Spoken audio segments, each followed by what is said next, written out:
I don't know if the writer's block is a real thing or not, but what I know is I have moments where I'm judging myself so harshly that it's difficult to feel good about what I'm writing. But my job as a writer isn't to feel good. My job is to write. So when I'm writing, I'm just sitting down and I'm taking those next moments and doing that thing. And if I'm writing crap, write crap. That's okay. That's my job too, because eventually, you work through all of that and you get to something magical. I'm Greg Alba with The Real Rejects. I'm trying to play it cool. I'm trying to act like I'm not ready to piss my pants at any moment right now, because this is one of the coolest things I've ever been a part of. I'm gonna go talk to James Gunn, one of my favorite filmmakers, for like 5 minutes. My heart's racing. I suffer with anxiety disorder and it's only getting worse. But I'm ready to go, baby. Let's do this. Okay, guys, I just got out of the elevator and I was not expecting what I am looking at right now. And oh, look, there's a friend of ours. Jay, say hi. Hi. Say hi. Hey. I see her I'm still like geeking out over this day, man. We are in heaven. I see her at so many She's one of the best people to talk to. He's a legit nerd. He's a legit nerd too. I am so happy to be here. I need to show them what we're looking at. They got this crypto statue. They got this phone booth thingy. They have puppies here. There's puppies here. There's all these pop figures. I don't know if we're allowed to have any pop figures, but I would love to grab a bunch of pop figures. Ice cream I can't have because of my diet, but damn, this looks good. Super drinks. They got a whole Metropolis newsstand. I wonder if they'll let us take some comics home. That'd be so cool. My God, they got a whole Daily Planet. What the hell? This is not, oh my God, Bizarro. What? Oh, that's so awesome. Oh, those are some fun Easter eggs. What? Oh my God. Dude, look how cool this is. Oh my God, I love this so much. That's so cool.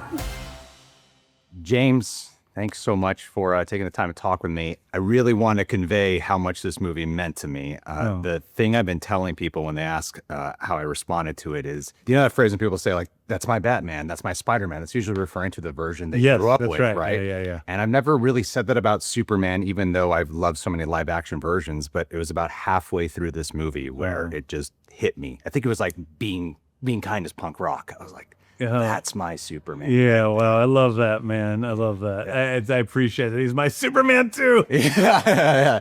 Absolutely loved it. The first question I want to ask is about the media element, the online element, specifically how Superman talks about how, I just thought it was so relatable when he was saying, I don't go online, but clearly he actually gets affected by some of the comments from time to time. That's right. And obviously you're active online. We've seen what you've had to deal with from time to time. That's right. A couple little things here and there. Was any of that infusing in here cathartic for you, or why did you want to incorporate Superman's responses that he has towards online criticism? Well, obviously I relate. Obviously I relate to that. I do tune out most of social media, but every once in a while there'll be somebody who will say something. It's always the weirdest stuff. It's never what you expect. Some weird thing that I go, God, that guy, I'm gonna, and then I go, I think I might be getting upset about something a 12-year-old in India is saying. You know what I mean? I'm like, let it go. But I think that was really about, the whole scene, in fact, is about focusing on the personal human side of Clark and being able to see who he is in an interior way. And he is one of the world's best guys. He's so kind. He's always looking out for people in need, but he's not perfect. He's flawed. He has things that get to him. He has things that upset him. He can be a little bit too idealistic. He can definitely be a little too rash. And so I liked really getting to know Superman in that respect and allowing people who go to see the movie get to know him as a full human being, even though he's not exactly human. Yeah. I think you 100% succeeded at that. Oh, thanks. One thing I wanted to ask too is some recommendations, actually. Okay. In the lead up to this, because of everything you said, and also Koi Genre, the DC Studios podcast, I've read so many comics leading into this. Birthright, For All Seasons, All-Star Superman. Yeah. which I love seeing on screen, how you captured it. But Mr. Terrific was such a standout here. I'm curious what comic inspirations or specific ones did you take for Mr. Terrific? If there's anyone you could recommend. Oh boy. I mean, I just think I liked the whole Terrific series. I thought that worked great. And so he's always been an interesting character to me in the same way Peacemaker was actually, because he's not perfect. He's never really been perfect. He's always been an odd guy, an odd man out, who has his own particular way of looking at the world. And so I've really enjoyed him as a tertiary character forever. And also he looks different than any other character. So I always just like the vibe of the mask and everything. I don't want to give anything away, but that one scene with It is pretty fun. Yeah. is incredible. Absolutely incredible.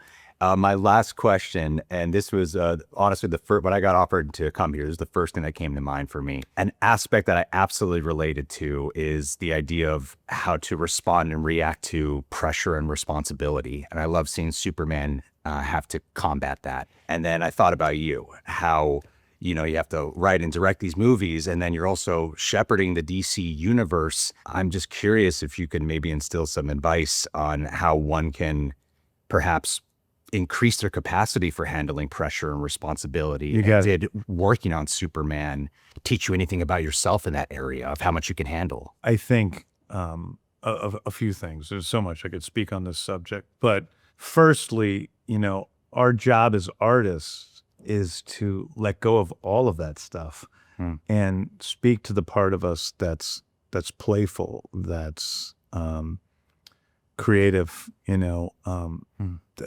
that's fun, you know. And I think that when I was writing Superman, I'm real lucky to have a good memory, I guess, you know, because I remember what it was like reading those first DC comics when I was a kid and reading Superman Family and Batman Family and how magical it all was to me. And so now I'm able to try to do my best I can to filter that through the eyes of an adult while still keeping everything about me as a child that liked playing with action figures.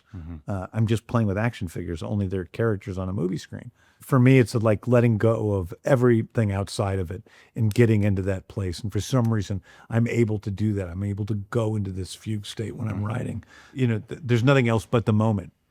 But I really did push myself for a couple of years. So I wrote Creature Commandos, I wrote Superman, I wrote Peacemaker season 2, all in 1 year, 650 pages of material.